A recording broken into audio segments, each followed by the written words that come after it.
미카엘과 그의 사자들 교회 140번째 설교를 시작하겠습니다. 이 설교는 성도들로 하여금 말씀을 깊이 이해하고 제대로 전도를 할 수 있게 하는 것을 목표로 하고 있습니다. 설교는 지금껏부터 들으시면 됩니다. 지나간 것은 듣지 않으셔도 됩니다. 앞으로 반복돼서 나올 것이기 때문입니다. 우리는 율법에 의해서가 아니라 은혜에 의해서 구원을 받는다는 것을 알고 있습니다. 그렇죠? 그런데 왜 예수님께서는 하나님이 주신 율법을 목숨 걸고 지키는 유대인들에게 독사의 자식들이라고 말씀하셨습니까? 그것은 그들이 형식적으로 율법을 지키기는 했지만은 그러나 그 율법이 지닌 진정한 의미를 알지 못했기 때문인 것입니다. 그러므로 우리는 그 말씀이 지닌 의미를 잘 알아야 하는 것입니다. 로고스는 레마로 받아야 하는 것입니다. 그 말은 주신 말씀의 진정한 의미를 알아야 된다는 말인 것입니다. 한 가지 예를 들면 11조에 대해서 생각해 봅니다. 11조라는 것은 우리 소득의 10분의 1을 하나님께 바치는 것이지요. 그리고 그 시초는 아브라함이 롯을 구해서 데리고 올 때에 그 전쟁에서 이겨서 받은 그 전리품의 10분의 1을 멜기세덱에게 바치는 것이 그 시초인 것입니다. 여러분, 멜기세덱은 누구입니까?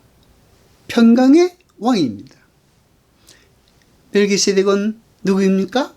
의의 왕입니다.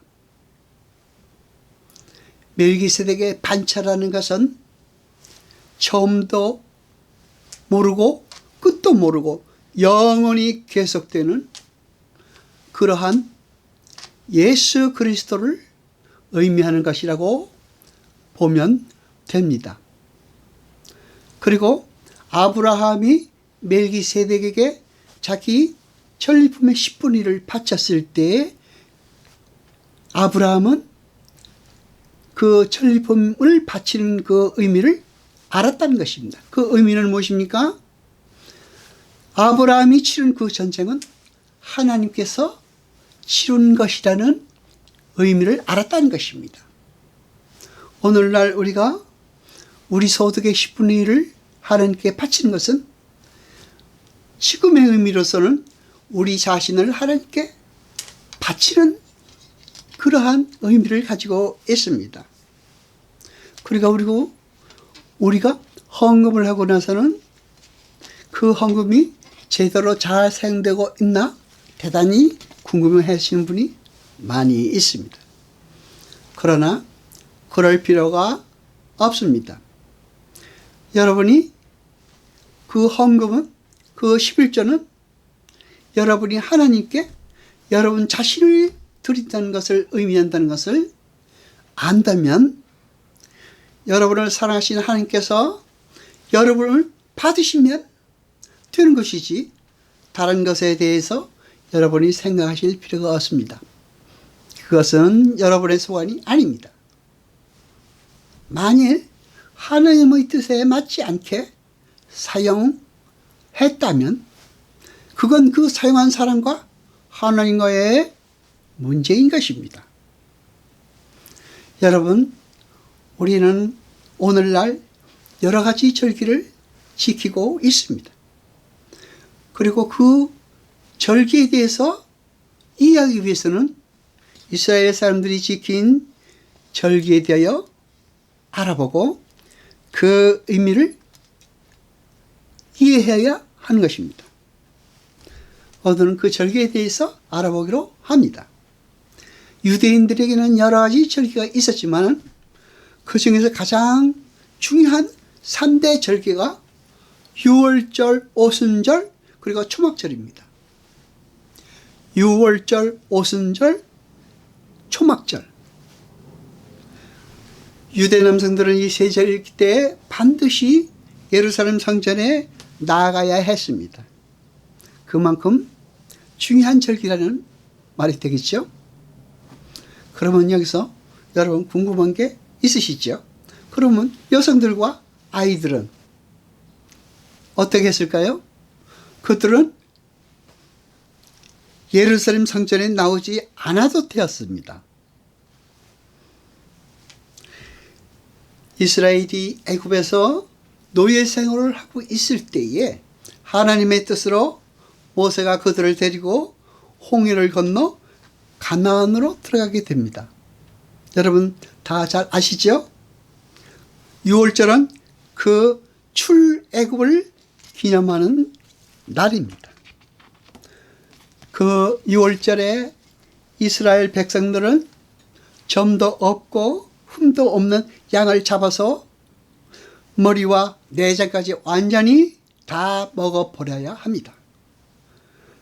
그러고 다 먹지 못하고 남은 것은 아침이 오기 전까지 모두 태워서 없애야 합니다.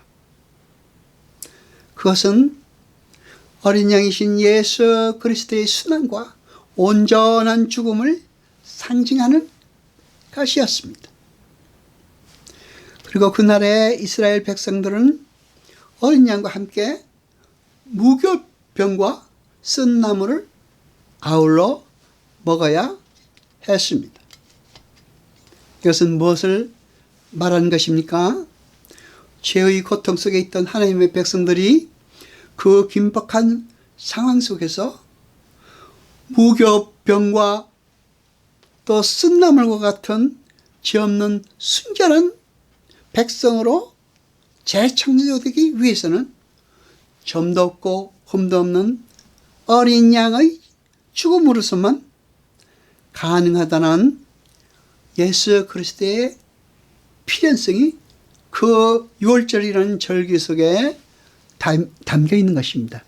우리는 그것을 알아야 합니다. 성도가 유월절 어린 양이신 예수 그리스도에 의해서 구원을 얻은 그 새 하늘과 새 땅에 들어가기까지 이 땅에서 해야 될 일은 점도 없고 흠도 없는 어린 양이신 예수 그리스도에 의해서만 우리의 구원이 가능하다는 것을 알아야 하는 것입니다. 그리고 결국 우리도 새 하늘과 새 땅에서 점도 없고 흠도 없이 부활하여 하나님 앞에 서게 되는 것입니다. 그것이 유월절입니다. 유월절이 하나님의 백성 이스라엘이 어린 양의 피로 죽음을 면하게 되는 그 날을 기념하는 날이라면 오순절과 초막절은 어떤 의미를 가지고 있을까요? 오순절은 출애굽 광야 사건에서 어떤 것을 기념하는 절기일까요? 궁금하시죠? 그것은 이스라엘이 시내산에서 율법을 받은 날을 기념하는 날이 오순절입니다. 이렇게 오순절 역시 하나님의 전적인 은혜에 의한 하나님 백성들의 영적인 출애굽을 함의하고 있는 절기인 것입니다. 요한복음 1장 14절을 봅니다. 말씀이 육신이 되어 우리 가운데 거하심에 우리가 그 영광을 보니 아버지의 독생자의 영광이요 은혜와 진리가 충만하더라. 아멘. 여기서 거하심에라고 번역된 헬라어 스케노는 장막을 치다, 천막을 치다 라는 의미입니다. 우리를 세상에서 건져내시고 끝까지 지키시고 보호하시며 장막이신 예수 그리스도께서 이 세상에 오심으로 우리는 구원을 받을 수 있는 것입니다. 그리고 우리는 이 세상의 어떤 것의 공격으로부터도 안전하게 지켜지는 것입니다. 창세기 1장 1절로 3절까지 봅니다. 태초에 하나님이 천지를 창조하시니라. 땅이 혼돈하고 공허하며 흑암이 깊음 위에 있고 하나님의 신은 수면에 운행하시니라. 하나님의 가라사대 빛이 있으라 하심에 빛이 있었고, 아멘. 여러분, 운행하다 라하프는 암탉이 알을 품다라는 의미입니다. 그 단어를 헬라어로 바꾸면 아까 이야기한 스케노입니다. 천막을 치다라는 의미라고 했죠. 하나님께서는 시간과 공간을 전체를 품어 안으시고 창조하신 것입니다. 그리고 3절에 보면 빛이 등장합니다. 그 빛은 우리가 지금 눈으로 보고 있는 그런 종류의 빛이 아니고 빛이신 하나님의 창조 사역 전체를 일컫는 단어인 것입니다. 바로 그러한 원리에서 하나님의 백성의 재창조가 완성될 것임을 첫 창조가 미리 예표하고 있는 것이라고 할 수 있습니다. 여러분, 절기는 이렇게 하나님께서 하나님 백성의 영적 구원의 모형으로 허락하신 출애굽의 의미를 되새기며 그 일을 하신 분이 하나님이시라는 것을 확인한 것이며, 그 출애굽이 상징으로 담고 있는 진짜 영적 출애굽을 대망하라고 주어진 것입니다. 그리고 초막절은 이제 완성이 될 하나님의 나라의 영원한 모습을 그 내용으로 담고 있습니다. 그런데 여러분, 중요한 것은 이렇게 세 절기가 함의하고 있는 모든 것들은 예수 그리스도 안에서 완성이 되었다는 것입니다. 그래서 사도 바울도 절기나 월삭이나 안식일은 모두 그림자이고 그 실체는 예수 그리스도라고 확실하게 밝히고 있습니다. 그러나 여러분, 세상은 참 복인 영생에 별로 관심을 두고 있지 않습니다. 자기가 원하는 눈에 보이는 만져지는 그러한 세상적인 복을 약속해 주기를 바라고 있는 것입니다. 그렇죠? 그러나 우리는 예수님께서 세상에서 원하는 눈에 보이는 떡을 주시러 오신 것이 아니라 참 생명의 떡으로 오셨다는 것을 이미 확인한 바가 있습니다.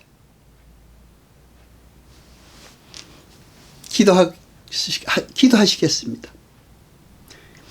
여호와 아버지 하나님, 거룩하시니여, 세세토록 영광과 찬송 받으소서. 말씀을 들을 때 깨닫게 하시고 우리로 진리를 알게 하소서. 이 모든 것 감사드리며 우리 주 예수 그리스도 이름으로 기도드리옵나이다. 아멘.